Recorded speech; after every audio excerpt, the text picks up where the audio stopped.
Vigiai e orar, Mateus capítulo 26, versículo 41. Vigiai e orai para que não entreis em tentação. O espírito, na verdade, está pronto, mas a carne é fraca. Esse texto registra o momento em que Jesus está no jardim do Getsêmani, reunido com Pedro, Tiago e João. Jesus está na iminência de ser preso, a iminência de sua prisão. O último momento de liberdade, onde recebe o beijo da traição e é levado para prestar depoimento diante do Sinédrio, diante de Herodes e diante de Pilatos. Acaba aí o momento de paz, de ensino, de pregações de Jesus para um momento de muita dor, jamais experimentado pelo ser humano. Nesse contexto do jardim, Jesus se dirige aos seus discípulos em momento mais íntimo e fala as palavras registradas em Mateus 26, o verso 41. Deixa eu te fazer uma pergunta. Você já fez alguma coisa que se arrependeu e, se fosse possível voltar ao tempo, faria novamente? Você, por acaso, já confiou em uma pessoa e você foi decepcionado? Você já disse a seguinte frase algum dia: eu jamais imaginei que fulano fosse capaz de um negócio desse. Outra pergunta: alguém já contou uma notícia para você de uma dificuldade de alguém? Normalmente a gente costuma falar do podre de alguém. Outra pergunta, eu ia fazer apenas uma, mas muitas estão vindo. Você tem medo ou tem medo de fazer uma grande besteira na vida? Você tem medo de perder a cabeça?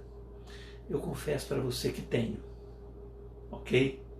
Eu já levei susto com pessoas e confesso até comigo mesmo. Deixa eu falar uma coisa do texto que nós lemos. Se na sua versão estiver a palavra caiam em tentação, consertem comigo a palavra caiam para a palavra entrem, numa versão Almeida Revista Atualizada.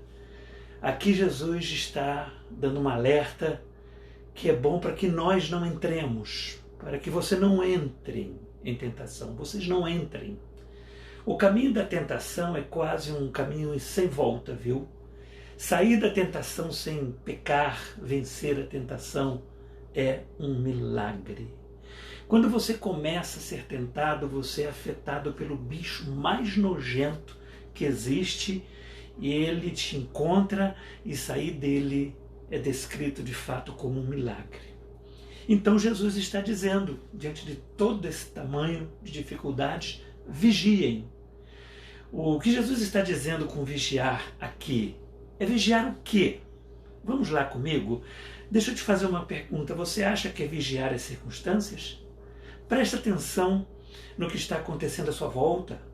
Cuidado com o que está acontecendo perto de você. Cuidado, pode ser uma armadilha da vida, um convite para uma festa de aniversário da família. Será que é isso? As circunstâncias podem ser aviso para a direção da vida? Será que Jesus está falando vigie as circunstâncias? Você caiu na tentação porque você não prestou atenção nas circunstâncias, alguém diz. Quem fica pensando nas circunstâncias pensa que Deus fica mandando sinal. Choque, circunstâncias, choveu, por exemplo, é um sinal. Fez sol, é um sinal. Tocou o telefone de manhã, é um sinal. Esse negócio de sinal é muito complicado, gente. Tocou o telefone, foi Deus ou o diabo que mandou tocar? Furou o pneu para você não chegar ao culto, foi Deus ou foi o diabo? Cuidado, é caminho de tropeço e de embaraço. Cuidado com esse negócio de se dirigir por sinal ou se dirigir por circunstâncias. O que Jesus está dizendo com vigiar aqui é vigiar o quê? Circunstâncias? Eu acredito que não. Quem sabe é vigiar pessoas? Presta atenção na narrativa, como as pessoas falam e tratam você. Algumas pessoas dizem. Fique esperto nas espetadas, nas indiretas, nos olhares. Você viu a cunhada? O que ela fez? A cutucada que ela deu para o seu lado? Ou o parente, ou qualquer pessoa? as pessoas dizem, né, no caso elas deixam de ser parceiras de sua vida e alegria para serem ameaças na sua vida. Pessoas conversando e você pensa, só pode estar falando mal de mim ou armando alguma coisa para mim. Não é para vigiar pessoas que o Senhor está pedindo nesse texto. Cuidado para não ficar com o complexo de que tudo é para te prejudicar. Alguém disse que é um absurdo falar dos outros na frente dos outros. Tem que esperar a pessoa se ausentar. As pessoas pensam nisso. Então o que Jesus está querendo dizer com vigiar aqui? É vigiar o quê? Ah, pastor Márcio, é para vigiar o diabo. Ensina o seguinte para a gente. Vigia no diabo, fica prestando atenção nele.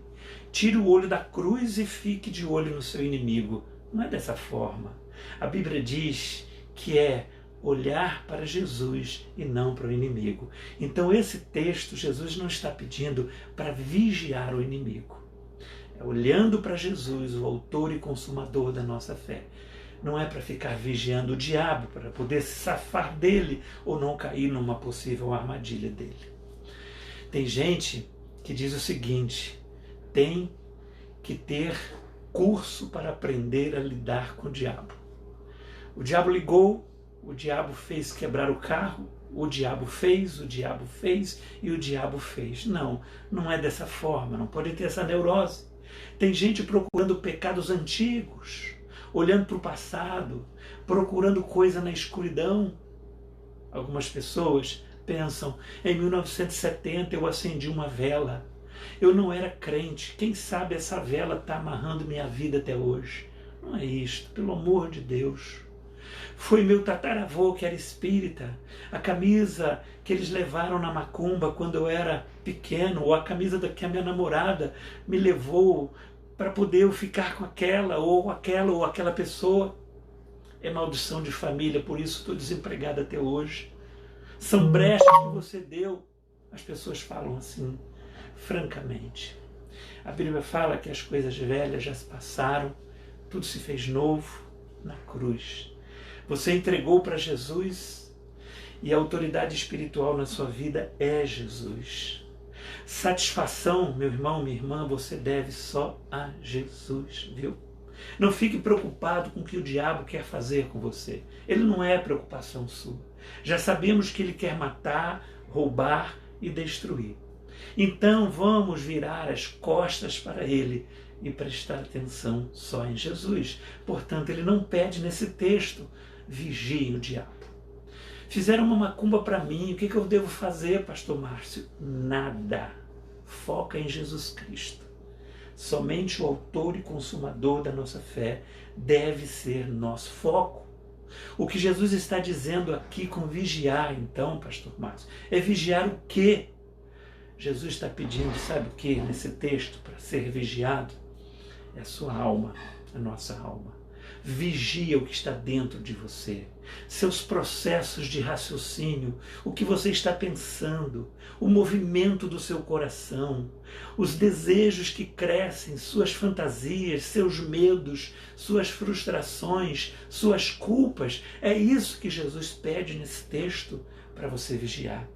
Vigie a sua alma das coisas que não vêm de Deus. Esse é o texto que está falando para nós. Veja o que a Bíblia, as Sagradas Escrituras dizem. De tudo o que se deve guardar, guarda o teu coração, porque dele procede as fontes da vida. Provérbios capítulo 4 e versículo 23. Vigia a tua alma, meu irmão, minha irmã. Vigiemos nossas almas. É o que Jesus está fazendo aqui. Veja só o que ele diz. Olha só, Mateus 26, versículo 38. Verifique lá o texto. A minha alma está profundamente triste até a morte. É dentro desse contexto. Versículos anterior ao versículo 41. O que Jesus percebe que cresce dentro dele é algo errado. Jesus está percebendo isso. A tristeza, se ele não tomar conta, tomar providência, agora, nesse momento, ela vai engolir ele. Isso vai acabar com ele. Então ele pede a vocês, discípulos, também vigiem. Sabe que o Salmo 42 e 43 É o salmista vigiando a alma dele. Quando você tiver um tempo, leia o Salmo 42 e o 43. Alma, por que essa ansiedade toda? Alma, por que essa irritação toda? Alma, por que você não dorme? Alma, por que essa raiva toda? Da onde vem essa raiva, alma? Alma, por que está perturbada dentro de mim? Leia esse texto. Reflita sobre isso. Jesus está dizendo, nessa oportunidade, vigie a sua alma. Jesus pergunta para os discípulos nessa ocasião, Pedro, Tiago e João, como está a alma de cada um de vocês? Pergunta para a sua alma, meu irmão. E aí, alma, como é que você está? Normalmente a gente perguntava pelo comercial antigo, que é um macarrãozinho. Não, não é por aí. Tem gente que não tem mais alma, viu? Quer ver? Lembra daquele versículo que a gente interpreta errado, normalmente? Né? Aquele versículo que diz assim, ó, de que adianta ganhar o mundo inteiro e perder a sua alma? Tem gente que pensa que esse versículo é para depois de morto ir para o inferno. Tem gente que pensa assim. Não, não é não. É perder a alma mesmo. Sabe o que significa? É ficar desalmado. A alma se desconfigura. De que adianta ganhar o mundo inteiro e ficar desalmado? Jesus está dizendo, vigie a sua alma. Percebeu que algo cresceu dentro de você? Vigie a sua alma. Percebeu que um medo, uma culpa, uma mágoa, um ressentimento, uma inveja, isso vai matar você e fazer você perder a sua alma. Então vigie a sua alma, em nome de Jesus. Diga para a sua alma, olha para a cruz, alma. Temos muita vida pela frente, temos muitas coisas a serem enfrentadas com foco em Cristo. Quando surgiu uma proposta maravilhosa que vai ajeitar sua vida, mas veio do inferno, aí você diz, todo mundo faz. Essa é a tua alma que está dizendo. Então vigia a tua alma. Nem todo mundo faz. A Bíblia diz o seguinte, cada um é tentado pela sua própria concupiscência. E o que significa essa concupiscência? É velho homem, é natureza carnal, essa concupiscência. Antes a gente se chocava mais com as notícias que nós recebíamos, né? Lembra disso? Agora a gente não se choca mais com as notícias de um filho até que esquartejou uma mãe. Às vezes assistimos a televisão e vendo filmes de terror e notícias comendo pipoca. Romanos capítulo 7 explica essa leitura da alma. Vigiai e orai. Depois você lê Romanos 7. Vigia, por favor, em nome de Jesus, cuide da alma em oração. Começou uma pequenina coisa, começando dentro de você, vai para a oração e diz, Senhor, me ajuda. Isso não é natural. Tenha esse detector do Espírito. Ninguém precisa amarrar o diabo, ele já está amarrado, viu? A gente às vezes é que solta. Não se preocupe com o diabo. A luta com o diabo, mas a conversa é com Jesus, ok? A conversa é com Ele. Na sua oração você conversa com Deus. Não tem que conversar com o diabo. Fala com ele, vai embora, sai daqui. Não tem que dialogar com ele, ok? Só conversa com Deus. Deus me ajuda a vencer esse capeta. Deus me ajuda a vencer essa luta, essa dificuldade. Jesus foi para o Getsemane para falar com quem? Foi para falar com Deus, viu? E nem falou para tirar Judas do caminho. Ele não falou nem para tirar o diabo. Ele foi para conversar com Deus. Foi pedir socorro para a alma dele e não para um plano B. Ele não foi lá, Senhor, me livra dessa, não quero mais isso. Ele foi pedir socorro. Jesus foi orar para conformar a sua vontade com a vontade do Pai. A vontade que ele tinha com a vontade do Criador. Presta atenção, a principal maneira que Deus fala conosco é através de pensamentos que são nossos e que não tiveram origem em nós, ok? Chego com ansiedade, irritação e medo e saio da presença de Deus com paz e segurança. Chego com mágoa e saio com espírito de perdão. É assim que temos que fazer. A minha oração, eu não chego com pedidos para Ele mudar circunstâncias. Eu oro dizendo para Deus o seguinte: a minha alma precisa de seus cuidados, Senhor. Cuida da minha alma. Eu preciso sempre estar de cabeça erguida, olhar para frente. Por que precisamos orar? Deixa eu te fazer essa pergunta. Porque Deus conhece a sua alma melhor do que você. Ele vai cuidar melhor do que você da sua alma. Ele cuida bem melhor do que você. Ninguém sai da vontade de Deus de uma hora para outra. Então, perceba, seja sutil. Saímos da vontade de Deus de forma imperceptível, vagarosamente. Vai se esfriando aos poucos, coisa que você vai permitindo, que você vai fazendo concessões. Então fique atento, vigie a sua alma. Vai se adaptando aos poucos com aquilo que não é normal, muitas das vezes, as nossas almas. As coisas vão ficando comum e depois vai virando normal. E aquilo que é comum, muitas das vezes não é normal. Pastor, eu não sei o que está acontecendo. Quando eu percebo, e quando eu percebi, já estava lá. A Bíblia diz que o caminho do pecado é um caminho de engano. Sabia disso? Então fique atento.